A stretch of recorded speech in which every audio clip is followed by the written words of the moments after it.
অন্তর্বর্তী সরকারের উপদেষ্টার পদ থেকে গত মঙ্গলবার পদত্যাগ করেছে মোহাম্মদ নাহিদ ইসলাম।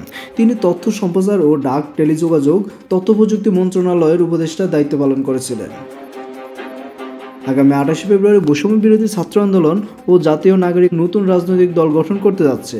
এই দলের নেতৃত্ব দিবেন নাহিদ ইসলাম, যে কারণে তিনি উপদেষ্টা পদ থেকে পদত্যাগ করছে বলে জানা গেছে। পদত্যাগের পর তার সম্পর্কে গুজব ছড়ানো হয় সোশ্যাল মিডিয়ার বিভিন্ন অ্যাকাউন্ট থেকে, যেসব পোস্টে তার বিরুদ্ধে বিপুল অর্থ আত্মসাতের কথা উল্লেখ করা হয়েছে। তার প্রতি উত্তরে নাহিদ ইসলাম তার ব্যাংক অ্যাকাউন্টের হিসাব দিলেন, যেখানে তার সোনালী ব্যাংকের ব্যাংক স্টেটমেন্টের ছবি যুক্ত করা হয়েছে। বুধবার রাতে তার ভেরিফাইড ফেসবুক পেজে এক পোস্টে তার হিসেব তুলে ধরে একটি পোস্ট দেন।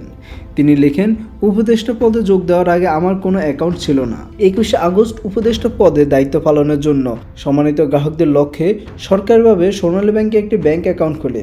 ওই অ্যাকাউন্টে 21 আগস্ট 2024 থেকে 26 ফেব্রুয়ারি 2025 লেনদেনের হিসেব জনগণের কাছে উপস্থাপন করছি।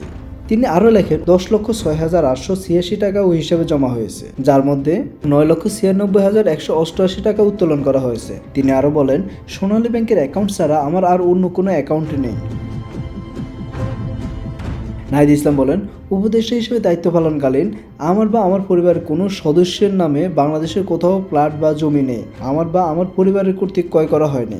সাবেক তথ্য উপদেষ্টা বলেন, আমার একান্ত সচিব ইসলামী ব্যাংক বাংলাদেশের হিসাবে 36,028 টাকা রয়েছে। তিনি একান্ত সচিব হিসেবে দায়িত্ব নেওয়ার পর ওনার নিজের নামে বা ওনার পরিবারের নামে বাংলাদেশের কোথাও কোনো সম্পত্তি ক্রয় করা হয়নি। তিনি আরও লেখেন, এছাড়া আমার ব্যক্তিগত কর্মকর্তা সহ সংশ্লিষ্ট যে কারো সম্পত্তির হিসাব স্বচ্ছ রয়েছে, প্রয়োজনে উন্মুক্ত করা হবে। তথ্য অধিকার আইন 2009 অনুযায়ী বাংলাদেশের যে কোনো সরকারি দপ্তরে ওই তথ্য যাচাইয়ের যোগ্য বলেও উল্লেখ করেন তিনি।